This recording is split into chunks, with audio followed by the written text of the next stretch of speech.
Welcome to news wise. मैं हूं आरिफा नूर। आज प्रोग्राम में हम बात करेंगे पीडीएम का जो इलेक्शन कमीशन के बाहर होने वाला एहतजाज था और अपोजिशन की तरफ से जो फॉरेन फंडिंग केस के हवाले से तहरीक इंसाफ हुकूमत के ऊपर दबाव डालने की बात हो रही है।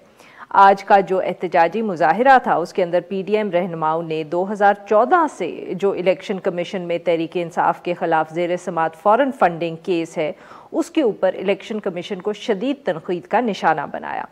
पीडीएम की तरफ से ये मुतालबा भी किया गया कि इलेक्शन कमीशन इस केस का जल्द से जल्द फैसला करे।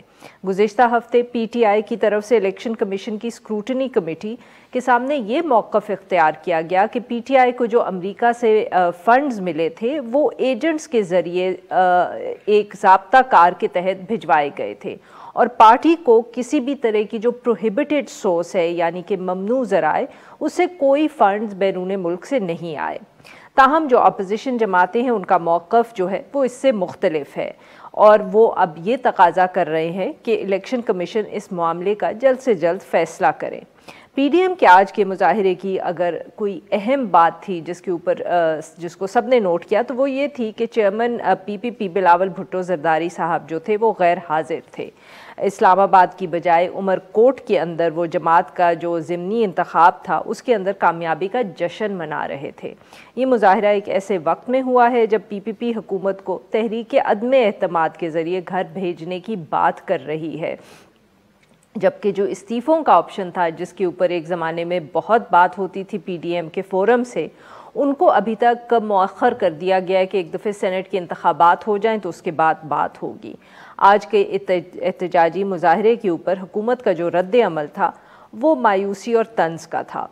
इस मुजाहरे का पीडीएम को कितना सियासी फ़ायदा होगा, अपोजिशन के इत्तेहाद में जो तकसीम है वो कितनी वाज़े हो रही है और हुकूमत आखिर क्यों इतनी पुरएतमाद न रही है, इन सब इशूज़ पे बात करने के लिए आज हमारे साथ मौजूद हैं खुर्रम दस्तगीर खान साहब। ये नायब सदर हैं पाकिस्तान मुस्लिम लीग नवाज़ के और साबिक वफाकी वज़ीर। डॉक्टर नफीसा शाह साहिबा, ये सीनियर रहनुमाए पाकिस्तान पीपल्स पार्टी की, और सेनेटर वलीद इकबाल साहब, ये सीनियर रहनुमाए Tehreek Insaf. Welcome to the show all of you. जी खुर्रम साहब, सर आपसे गुफ्तगू का आगाज़ करेंगे। आप आज के जलसे में मौजूद भी थे, गुज़िश्ता रोज़ जो मीटिंग हुई गालिबन आप वहाँ भी थे।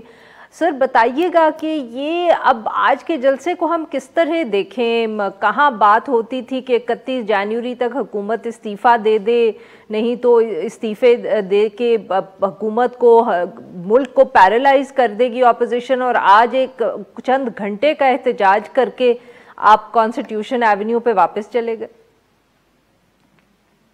हमारा जो हतमी हदफ है, द अल्टीमेट डेस्टिनेशन, वो जल्द अज जल्द पाकिस्तान में साफ, शफाफ और मावराए आइन मुदाखलत से पाक इंतखाबात, उस तक हमने पहुंचना है। उस मंजिल के रास्ते में बहुत सारे संगे मील आएंगे, माइलस्टोन्स आएंगे, जिसमें हमारे जो 6 जलसे की हमने पीडीएम के पूरे मुल्क में वो शामिल हैं। उसके बाद से जो महंगाई मार्च हो रहे हैं पूरे मुल्क में, हमने जो है आप गौर करें कि हमने मर्दान में भी किया और हमने लोरा लाई में भी किया।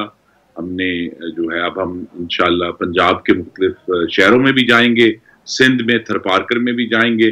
तो एक तो उस हतमी हदफ तक पहुंचने के लिए जो मुख्तलिफ अवामी मोबिलाइजेशन के तरीके हैं वो हम इस्तेमाल कर रहे हैं, और इंशाल्लाह आप ये देखेंगे कि जब बहुत जल्द चंद हफ्तों के बाद लॉन्ग मार्च होगा तो उस दौरान फिर जो है अगर हमें जरूरत पड़ी तो हम इस्तीफे भी देंगे।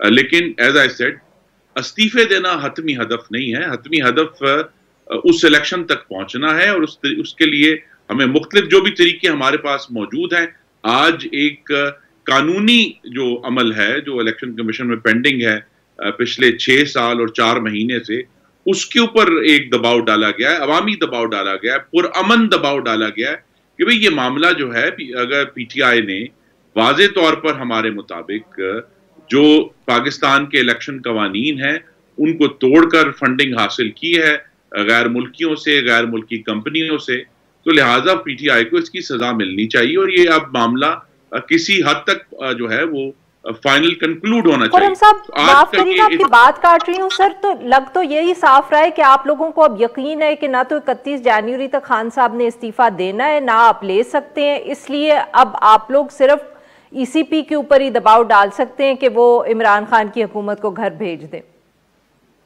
नहीं, देखिए ईसीपी के ऊपर दबाव नहीं है ना जी।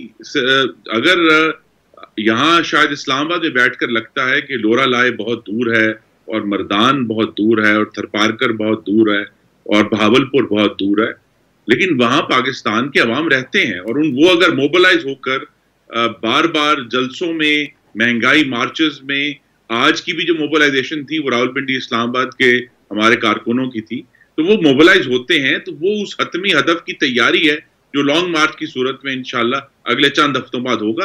तो हम तो उसकी तैयारी कर रहे हैं और ये एक जो पाकिस्तान में पूरा पैराडाइम बदलना है कि ये एक जो हमें हाइब्रिड निज़ाम जो आज मौजूद है, तो हर लिहाज से पाकिस्तानी लोगों को डिलीवर करने में नाकाम है।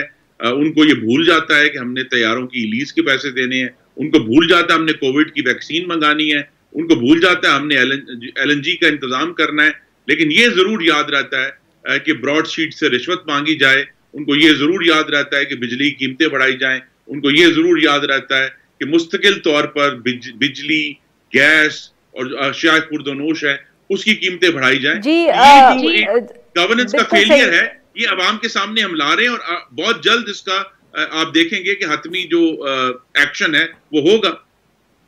बिल्कुल सही। नफीसा साहिबा, आप बताइए कि क्या पाकिस्तान पीपल्स पार्टी उस लॉन्ग मार्च में हिस्सा लेगी जिसका खुर्रम साहब को अभी भी यकीन है कि वो हो रहा है? आज बहुत अहम दिन था, मैं समझती हूँ, क्योंकि आज जिस स्ट्रीट पर हम थे, कॉन्स्टिट्यूशनल एवेन्यू पे, उसमें उसकी एक तरफ पार्लियामेंट है, एक तरफ सुप्रीम कोर्ट है, तो दूसरी तरफ इलेक्शन कमीशन है। और आज इस प्रोटेस्ट का मकसद ये था, और आई होप कि इलेक्शन कमीशन ये सुन रही हो, कि इस वक्त ये फीलिंग है कि इलेक्शन कमीशन जो है वो पार्शल है, इलेक्शन कमीशन जो है वो 6 साल से एक केस को सुन नहीं पा रही, उसमें अपना फैसला दे नहीं पा रही। तो आज अगर ये हाल है इलेक्शन कमीशन का, तो कल क्या इलेक्शंस जो है वो गैर मुतनाज़ा होंगे? कल फ्री एंड फेयर इलेक्शंस हो सकते हैं? तो ये वेकअप कॉल है। और इस तरफ मैं सुप्रीम कोर्ट को भी ये कहूंगी, कोर्ट्स को भी इसमें प्लीज इसको देखें और इलेक्शन कमीशन को भी अपनी आईनी जिम्मेदारियां जो है वो पूरी करनी होंगी। ये बहुत डेंजरस है अगर मुल्क की 11 सियासी जमातें बाहर इसलिए खड़ी, महज इसलिए खड़ी हुई हैं कि वो कह रही हैं कि ये जस्टिस नहीं हो रहा, because justice is not being seen to be done. और ये एक हैरत है। आरफा मैं कल सोच रही थी कि ये जो केस है, लॉन्ग मार्च को मत भूलिएगा। सवाल मेरा था कि आप लॉन्ग मार्च में हिस्सा लेंगे? नहीं, क्यों नहीं। हम आज भी, जैसे मैंने कहा कि आज भी पीपल्स पार्टी वहां मौजूद थी, तो लॉन्ग मार्च में क्यों नहीं होगी? और क्वेश्चन जो है वो बहुत अहम है हम सब के लिए, क्योंकि इस केस की whatever the result is, whatever, 7 साल डिले करने का क्या मकसद था?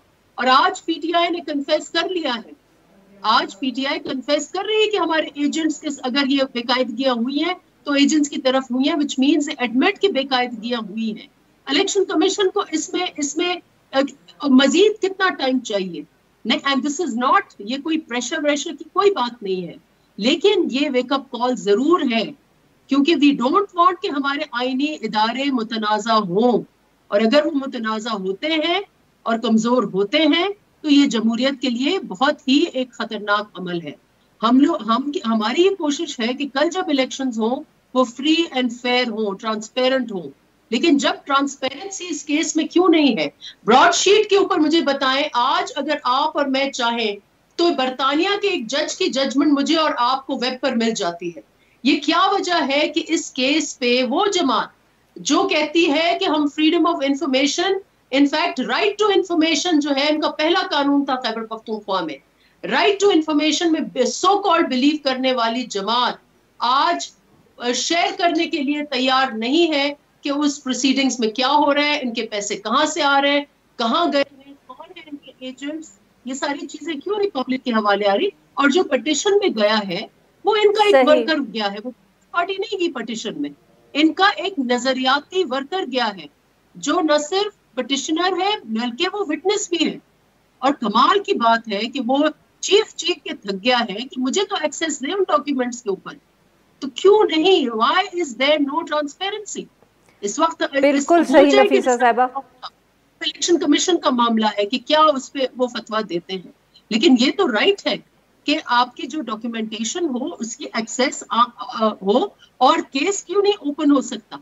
जब सुप्रीम कोर्ट के आला केसेस जहां पर आप वज़ीर आज़म की छुट्टी कर देते हैं, सुप्रीम कोर्ट 1 मिनट की, आधे मिनट की सजा मिली थी गिलानी साहब को, हम बैठे हुए थे, तो ये क्या जी है कि नफीसा साहिबा, अब वलीद इकबाल साहब को भी जरा गुफ्तगू में शामिल कर लेते हैं। जी वलीद इकबाल साहब, आपने दोनों अपोजिशन के रहनुमाओं की बात सुनी। सवाल तो सर बड़ा संजीदा है कि इतने साल गुजर गए, नवाज शरीफ के खिलाफ साहब के खिलाफ फैसला आना था, साल के अंदर अंदर आ गया, यूसुफ रजा गिलानी साहब के खिलाफ भी आ गया, आप लोगों का केस इतने सालों से चल रहा है और इल्ज़ाम ये भी है सर कि आप खुद उसमें ताख़ीर कर रहे हैं।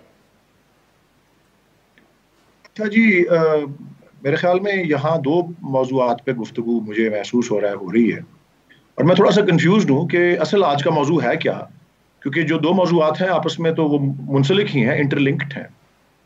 बिल्कुल सर, दोनों ही बहुत अहम है। एक आज का एहतजाज है, पीडीएम की मूवमेंट है और साथ में आपका केस भी है।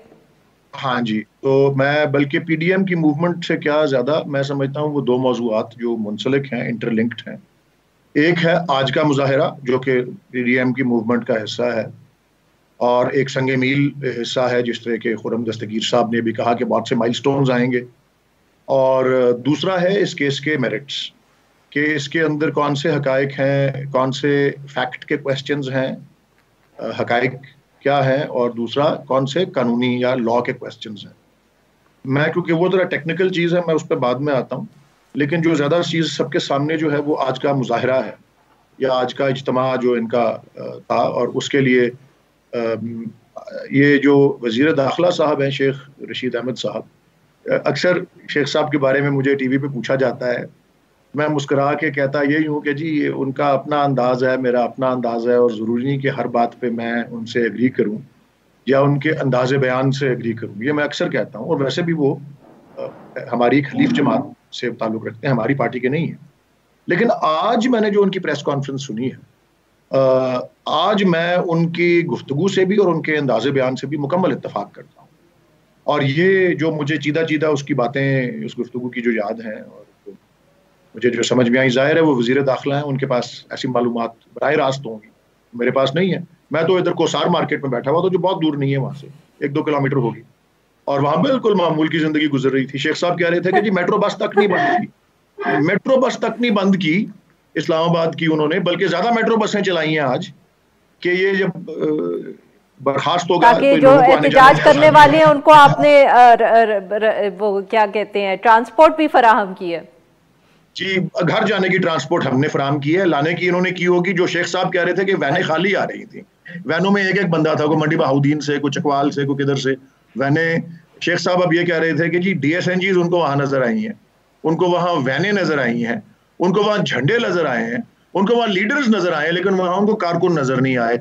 और शेख साहब कहते हैं, ये मैं उनके अल्फाज अब दोहरा रहा हूँ, वो कहते हैं कि जी मैं तो 2000 कहना चाहता था, वो कहते हैं कि मीडिया ने, ड्रोन्स ने, उन सब ने कहीं कह दिया कि ये 3000 लोग, नहीं तो ये कोई किसी ऐसे किस्म का इज्तिमा नहीं था जिससे कोई इम्पैक्ट किसी किस्म का कॉज हो। मैं अब तो चलें सेनेट में हूँ, लेकिन मैं डिस्ट्रिक्ट प्रेसिडेंट भी रहा हूँ लाहौर जैसे शहर का, PTI का।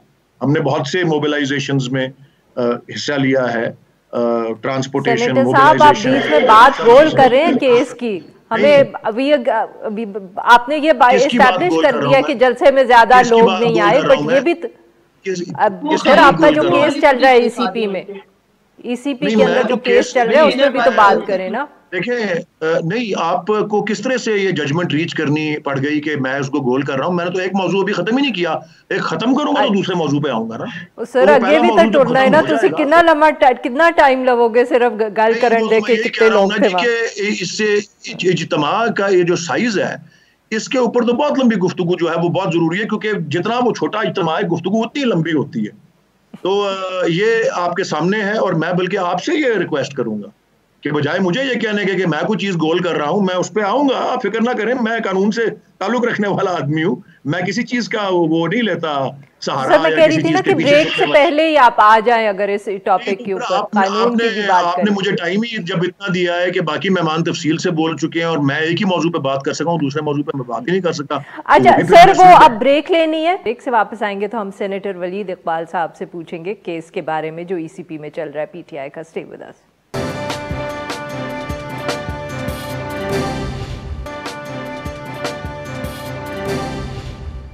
वेलकम बैक नाज़रीन, हम गुफ्तगू कर रहे हैं खुर्रम दस्तगीर खान साहब से, डॉक्टर नफीसा शाह साहिबा से और सेनेटर वलीद इकबाल साहब से, और हम बात कर रहे हैं जो इस वक्त सारी पॉलिटिकल सिचुएशन है।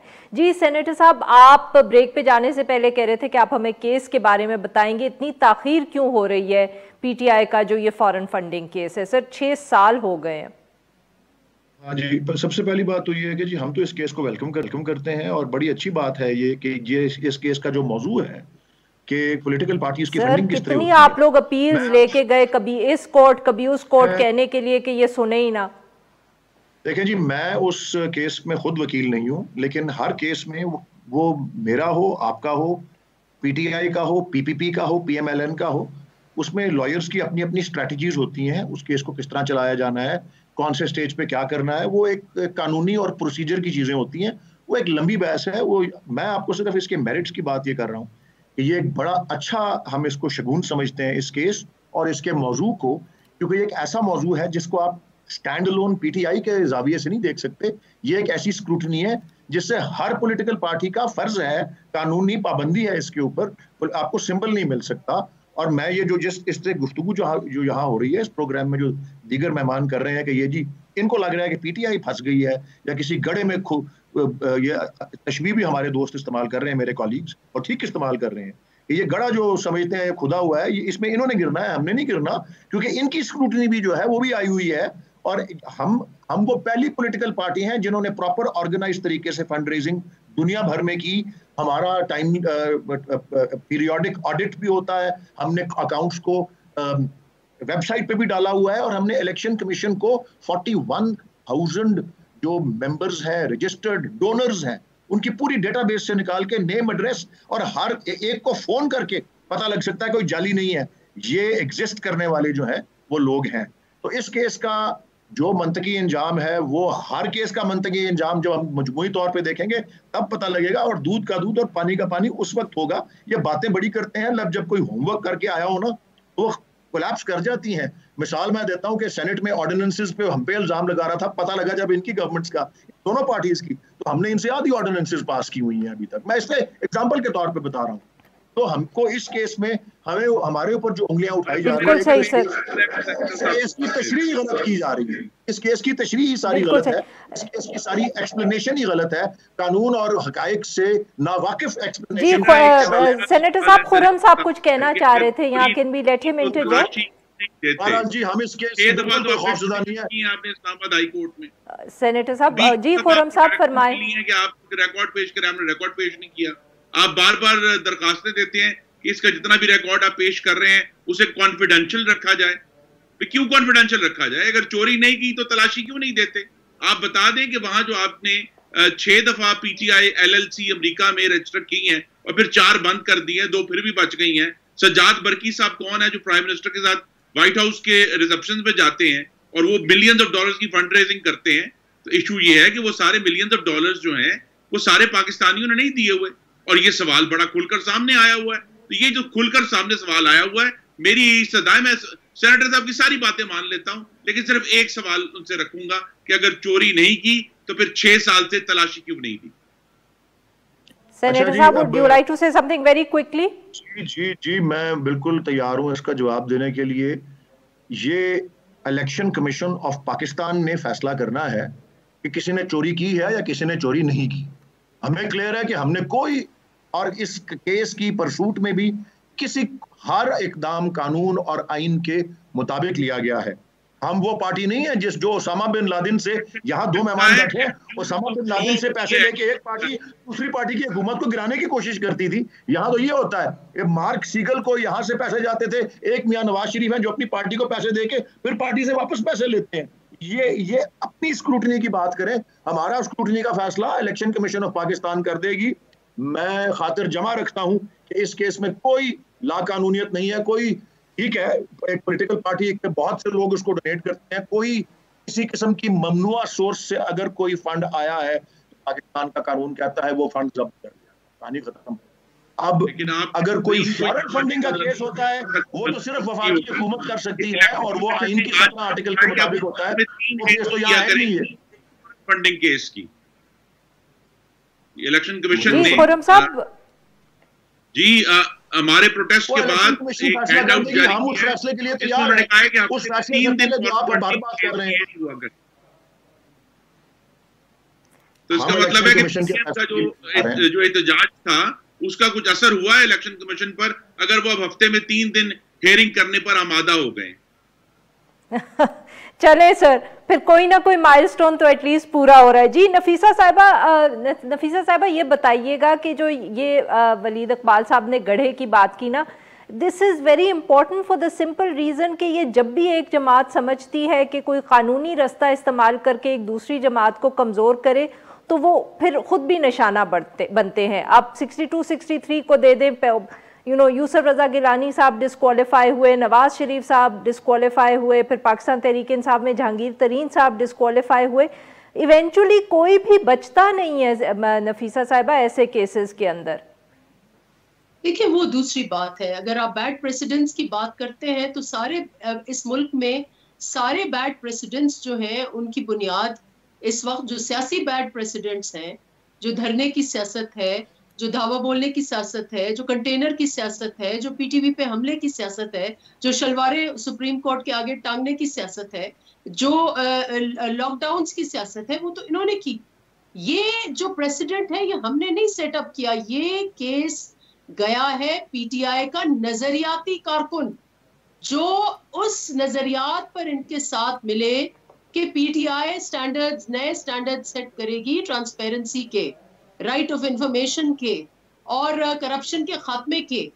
जब वो कारकुन कोर्ट में जाता है इस होप से कि उसको इंसाफ मिलेगा और इनकी बेकायदगियां जो है वो आगे आएंगी, क्वेश्चन है कि 6 साल के बाद ये मतलब 2-2, 3-3 माह में बड़े बड़े केसेस निपटा लेते हैं कोर्ट्स। ये 6 साल ऐसा कैसा केस है कि इलेक्शन कमीशन 6 साल, ये एक बहुत बड़ा सवाल एक तो इनके दोहरे मयार पर तो है ही है, लेकिन हमारे जो आईनी इदारे हैं वो क्या कर रहे हैं? और ये बहुत बड़ा क्वेश्चन है इलेक्शन कमीशन पर। इलेक्शन कमीशन इससे अपने आप को बरियोज़मान नहीं करार दे सकती। They have to resolve this issue either way. और सबसे बड़ा इसीलिए हम आज इलेक्शन कमीशन के पास गए हैं क्योंकि वी वांट कि इनकी जो आईनी जो इनका पावर है, इनकी जो स्ट्रेंथ है वो बरकरार रहे। हम ही ने कानून साजी की कि इलेक्शन कमीशन को ज्यादा एम्पावर करें, लेकिन एम्पावर हमने इसलिए किया कि एक लगे कि वो एक बी टीम बन के एक पार्टी की काम करे, जो इस वक्त लग रहा है कि 6-7 साल, और ये बाकी केसेस के लिए भी है। There are similar cases in the courts as well. 6-7 साल जो है ये इदारे तो सियासत नहीं करनी चाहिए इनको। और यही पीडीएम का एजेंडा जो है वो सिस्टमिक एजेंडा है। Of course apart from the fact कि इस बेकायदगियों की जो इजाद है खान साहब, इसको हमें छुट्टी करानी है, उसके साथ साथ हमें सिस्टम को दुरुस्त करना है। और आज इलेक्शन कमीशन के पास हम नफीसा साहिबा इसी सिस्टम का तो आप एग्जांपल देते हैं जब आप कहते हैं कि जरदारी साहब के 11-11 साल केसेस चले और देखें वो उनमें से एक्विट हुए हैं और ऑनरेबली एक्विट हुए हैं। हो सकता है खान साहब भी एक्विट हो जाए 10 साल के बाद। देखिए 11 साल, लेकिन वो जिस कानून के तहत उनके केसेस, वो एक बहुत ही इनफेमस कानून है जिसका नाम है नेशनल अकाउंटेबिलिटी ब्यूरो। और उसके लिए उसकी मैं क्या तारीफ करूं। ब्रॉडशीट की कहानी आप देख लें, सुप्रीम कोर्ट्स की जजमेंट्स आप देख लें, इस वक्त जो नैब के आगे जो हरासा हुए हैं खानदान, उनकी आप कहानियां सुन लें। जो नैब के हथकड़ियों में जो वफात पाए हैं प्रोफेसर्स, उनके खानदानों की आप सुन लें। तो ये नैब के तो ये हालात हैं। बिल्कुल सही, बहुत जी। नाजरीन यहाँ पे लेंगे एक छोटा सा ब्रेक। जब हम वापस आएंगे तो हम अपने 3 मेहमानों के साथ गुफ्तगू जारी रखेंगे। Stay with us.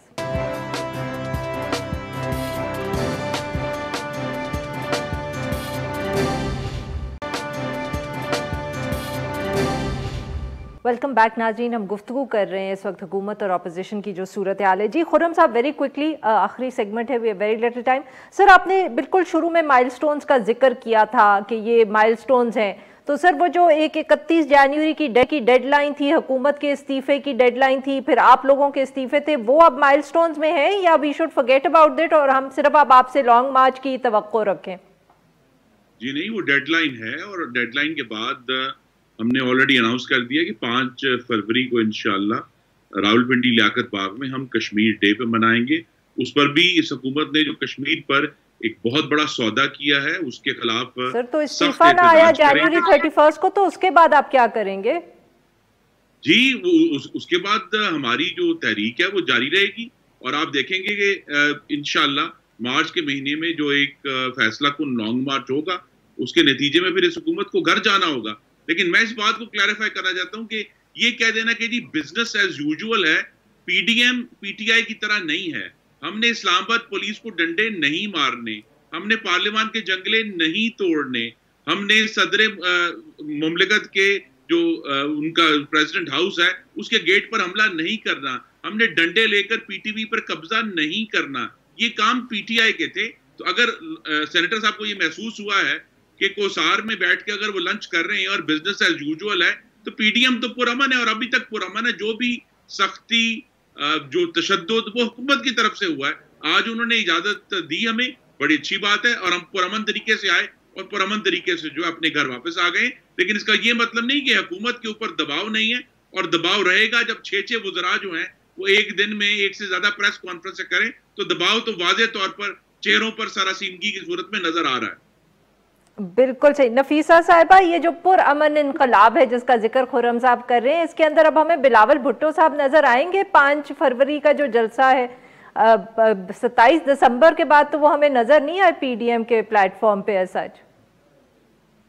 नहीं, देखिए मलाकंड में वो थे, हैदराबाद में इंशाल्लाह होंगे और जहां वो आ सकते हैं वहां आएंगे। जहां अगर कोई ऐसी कोई, क्योंकि ये एक इलेक्शन का इशू था और न सिर्फ इलेक्शन की celebration, eight the same time 1 साल हो गया था बरसी अली मर्दान शाह साहब। पर ये थोड़ी सी कॉन्ट्रडिक्शन नहीं है? माफ करिएगा कि ईसीपी जो है वो तो काम अपना कर नहीं रहा, मगर इसी ईसीपी के नीचे जो बाई इलेक्शन हुआ है उसको सेलिब्रेट कर रहे हैं बिलावल भुट्टो साहब। नहीं, बाई इलेक्शन के साथ साथ जैसे मैंने कहा, अली मर्दान शाह साहब बहुत हमारे पार्टी के सीनियर रुकन थे और उनकी बड़ी पार्टी के लिए कुर्बानियां हैं। उनकी बरसी थी आज, तो उसमें भी उनका पहले से ही एंगेजमेंट थी, तो वहां भी खिताब था। लेकिन जहां तक पीडीएम के इवेंट्स की बात है, एक तसलसल से वो पीडीएम के हर इवेंट, ऑलमोस्ट एवरी इवेंट पे जो बड़े इवेंट्स हैं उसमें आए हैं। जहां रैलियों की बात है तो रैलियां आपने देखी होगी कि लीडरशिप मुख्तलिफ क़यादत की जो होस्ट करते हैं वो होते हैं, उनके साथ एक और होता है, मतलब सारी क़यादत जो है वो कहीं भी नहीं होती, क्योंकि ऑब्वियसली ये सेंट्रल क़यादत है और उनकी इतनी सारी और मसरूफियात भी होती हैं। तो आई डोंट नो, अभी उनका प्रोग्राम मुझे कंफर्म नहीं है कि वो अटेंड करेंगे या नहीं करेंगे। Hopefully he will, I hope he will.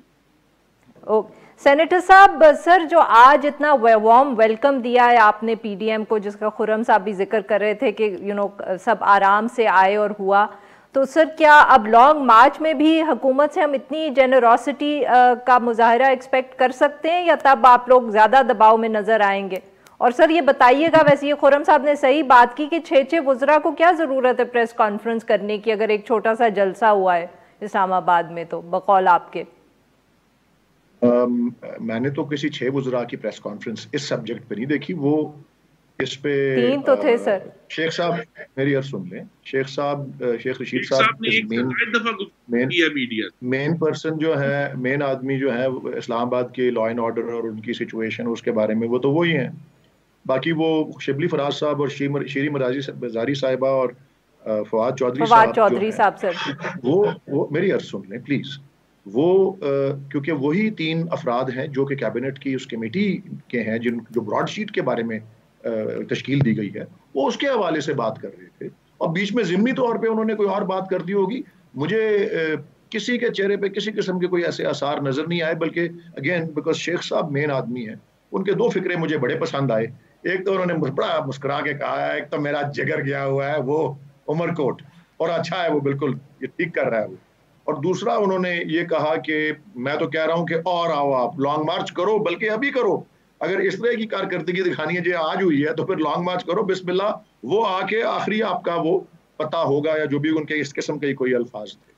और अगर आप मुझे थोड़ा सा आगे जाने की इजाजत दें, क्योंकि फिर मैं केस पे आना चाह रहा हूँ। मेहमानों ने एक दो बातें की, मैं अकबर एस बाबर साहब के बारे में अपनी राय आपको दे देता हूँ, क्योंकि मेरा एक जाती तजर्बा उनके साथ है।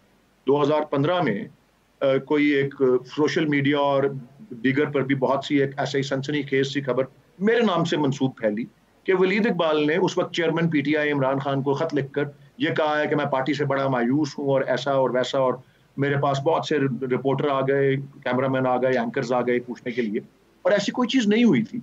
लेकिन पता मुझे ये लगा था कि अकबर एस बाबर साहब ने कोई ऐसा खत जो है उन्होंने तहरीर किया है या ऐसी कोई शिकायत की है 2015 में।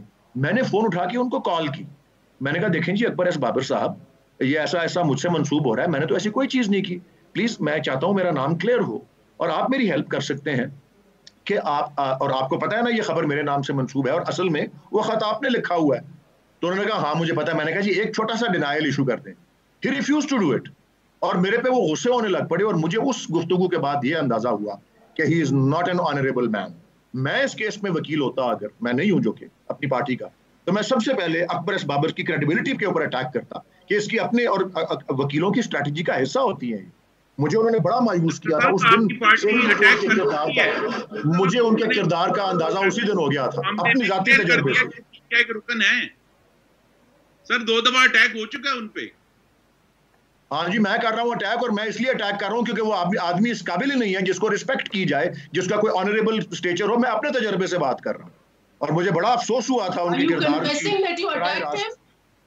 मैं अभी बैठा क्या कर रहा हूँ, मैं उनके लिए मेरे मुंह से फूल चढ़ रहे हैं।